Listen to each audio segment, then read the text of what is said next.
आप देख रहे हैं देश news network, India number 1 network, भारतीयों की।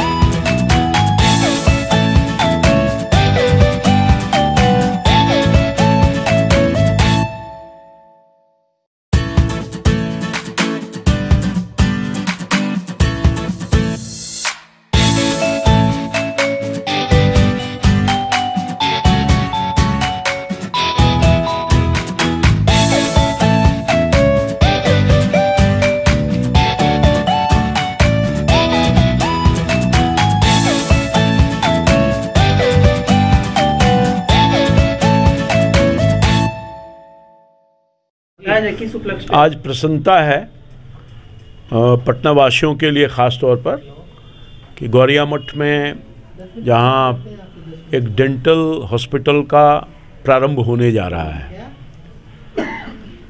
ये डेंटल संत कबीर साईं डेंटल हॉस्पिटल के नाम से खुला है और इसके बड़े पवित्र उद्देश्य हैं। संत कबीर को तो कौन नहीं जानता। तो संत कबीर जी के और साईं दोनों मानव सेवा एक बड़ा धर्म है और संतों ने यही कहा था, कबीर जी हों या फिर साईं हों, तो उसकी सेवा भाव से ये डेंटल हॉस्पिटल खुला है और स्थानीय स्तर पर ये बड़ा लाभ पहुंचाएगा हॉस्पिटल। मैं आभार व्यक्त करना चाहता हूं डॉक्टर इंद्रजीत का, जिन्होंने एक पवित्र काम प्रारंभ किया है पवित्र स्थान पर। मेरी शुभकामना है ये और अच्छे ढंग से लोगों की सेवा करें। और आज हेल्थ कॉन्शियस लोग हो गए हैं, इसलिए हर लोग चाहता है कि मेरा दांत ठीक रहे, मेरा पेट ठीक रहे, मेरा आँख ठीक रहे, मेरा शरीर ठीक रहे। तो इसलिए एक बड़ा उपयोगी साबित होगा ये हॉस्पिटल। हॉस्पिटल में डेंटल में क्या खास बात है? हमारे डेंटल हॉस्पिटल की खास बात यह है कि यह जितने भी दिनहीन लोग हैं, जो मतलब गरीबी रेखा से भी नीचे के लोग हैं, या फिर जो डिफेंस के लोग हो गए, जैसे भारतीय फौज के लोग हो गए, या फिर साधु संत महात्मा परमात्मा लोग हो गए, तो उनका उपचार इस क्लिनिक में मुफ्त में होगा। हम लोग उन्हें मुफ्त में इलाज मुहैया करवाएंगे। इसके लिए पहले उनको कुछ कार्रवाई से गुजरना पड़ेगा क्या? जी नहीं, किसी तरह की कार्रवाई नहीं, बस छोटा सा है, उन्हें आना है और यहाँ पर आकर बस अपना एक पर्ची कटवानी, एक प्रिस्क्रिप्शन बनवाना है उन्हें और उनके सीधा। और जो दवाइयाँ होंगी, बाकी चीजें जो अगर उनको मेडिसिन की जरूरत पड़ी, बाकी चीजें नहीं, तो मेडिसिन का तो हम लोग तो वो अभी मेडिसिन की फैसिलिटी यहाँ नहीं आई है, अभी तो ये आरंभ ही हुआ है। अगर धीरे धीरे हमारी मेहनत, अब बाबा है यहाँ हमारे, मेडिसिन की फैसिलिटी धीरे धीरे करके हम लोग उपलब्ध करवाएंगे। पर्ची का कोई शुल्क होगा क्या? पर्ची का तो अभी तो कोई शुल्क नहीं है। अच्छा, अभी तो मुफ्त है, लेकिन जो डिफेंस के जितने भी व्यक्ति हो गए, या साधु संत सन्यासी हो गए, या जो अत्यंत गरीब व्यक्ति हो गए, तो उनका निःशुल्क है, उनके पर्ची का कोई शुल्क नहीं। पर्ची बोले तो प्रिस्क्रिप्शन। कैसे डिसाइड होगा कि कोई भी आके अगर बोलता है कि हाँ वो जरूरतमंद है, नहीं दे सकता है पैसा, तो कोई भी आप कैसे तय करेंगे कि वो गरीब है कि क्या है? ये करने में सक्षम नहीं है, क्योंकि ये सभी मिशन ट्रस्ट के तहत है। और जो अत्यंत गरीब व्यक्ति है तो पता ही चल जाता है, मतलब उनका जी।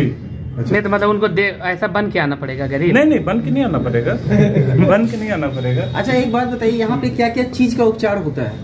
मतलब यहाँ पर मुख एवं दांत संबंधित जितनी भी बीमारियां हैं, मुख एवं दांत से संबंधित, तो सभी प्रकार की बीमारियों के यहाँ उपचार है। जैसे मान लीजिए कि दांत में कई तरह के कैलकुलस स्टेन हो जाते हैं, कई लोग कुछ भी खाना खाते हैं तो आप देखते हो कि दांत में गंदगियां जम जाती है, उनकी सफाई हो गई।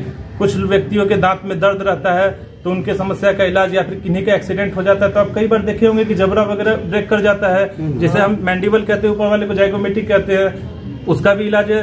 और जो सिस्ट हो गए, ट्यूमर हो गए, उनकी भी सर्जरी है यहाँ पर। ठीक। अच्छा, एक सवाल, जो जनरल लोग आएंगे उनके इलाज के लिए क्या है?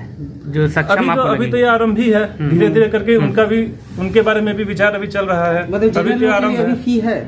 अभी कोई जनरल जनरल फिजिशियन नहीं, जो सक्षम लोग आपको लगे, एक आम आदमी जो लगे अभी तो फिलहाल कोई कंसल्टेंसी नहीं है, कोई अभी जो भी आएगा वो मुफ्त जी। अभी सिर्फ गरीब जनरल लोग भी आ सकते हैं, लेकिन अभी फिलहाल उनके लिए कबीर मिशन ट्रस्ट के तहत अभी किसी तरह की कोई कंसल्टेंसी का भी प्रावधान नहीं रखा मतलब अभी उनको पैसा लगेगा या नहीं लगेगा? अभी फिलहाल तो नहीं लगेगा, अभी नहीं लगेगा जी। ठीक, महंत ब्रजेश मुनि जी, एक बात बताइए, आप ये जो चला रहे हैं संस्था, इस संस्था के तहत आज यहाँ पे डेंटल क्लिनिक का उद्घाटन किया गया, कब से ये संस्था यहाँ एस्टेब्लिश है? ये तो आज ही शुरू हुआ है, लेकिन हमारा सदगुरु कबीर मिशन ट्रस्ट जो है पहले से चालू है। अच्छा। उसके तहत हम कबीरायतन आई हॉस्पिटल फतुहा में भी चलाए हैं। अच्छा। फिलहाल अभी वो बंद है। पटना में ये मठ कब से यहाँ? ये मठ तो बहुत पुरानी है, 50 वर्षों का, लेकिन जीर्णोद्धार अभी हुआ है। जीर्णोद्धार अभी? हाँ, अभी 2017 में इसका जीर्णोद्धार। अच्छा, और क्या क्या कार्य कर रहा है मठ गरीबों के लिए?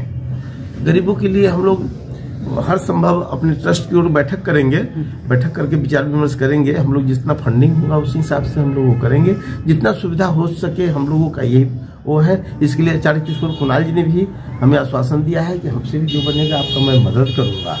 अच्छा, हर तरफ से आपको मदद मिल रही है? इस अस्पताल के अलावा और क्या कुछ कर रहे हैं आप लोग? नहीं, इसके अलावा तो फिर कबीरायतन आई हॉस्पिटल खोलने की भी विचार हो रही है। अभी गुलाम गौस साहब ने भी कहा है कि मैं अभी मार्च में आपको फंड दूंगा, इसको लंबी चौड़ी बनाया जाए बड़ा सा। अभी फिर थोड़ा सा ही सरकार से आपको मदद मिलता है कि नहीं? अभी तक तो नहीं मिला है, आश्वासन जरूर मिला है। रविशंकर जी ने भी आश्वासन दिया है, नितिन नवीन जी ने भी कहा है कि मान जी मैं भी अपना फंड दूंगा। उस समय से प्रधानमंत्री के स्वास्थ्य विभाग में कोरोना में जा रहा था, अभी आपका मैं फंड दूंगा। 3 जगह से ऑफर आया कि मैं आपको दूंगा। गुलाम गौस जी भी ने भी कहा है कि पहला फंड मेरा रहेगा। माननीय जो सांसद रविशंकर जी है उन्होंने भी कहा है कि मान जी बस मार्च में इंतजार कीजिए, अप्रैल से आप काम आपका एकदम पैसे। आप संचालक करते हैं यहाँ के? जी। अब क्या आचार्य महंत ब्रजेश मुनि महाराज जी के शिष्य है। यह सदगुरु कबीर मिशन ट्रस्ट द्वारा संचालित यह सदगुरु कबीर साई डेंटल हॉस्पिटल है, और सदगुरु कबीर मिशन ट्रस्ट का यह लक्ष्य है कि वो गरीब लोगों की सेवा करें। और अन्य क्षेत्र भी हम आगे चल के प्रारंभ करने वाले हैं, और इसके और आगे चलते हुए हम सदगुरु Kabir Sai dental eye hospital का भी प्रारंभ करने जाने वाले हैं। ठीक, अपना नाम फिर से बता दीजिए। संत विवेक मुनि। संत विवेक मुनि बोले। ठीक।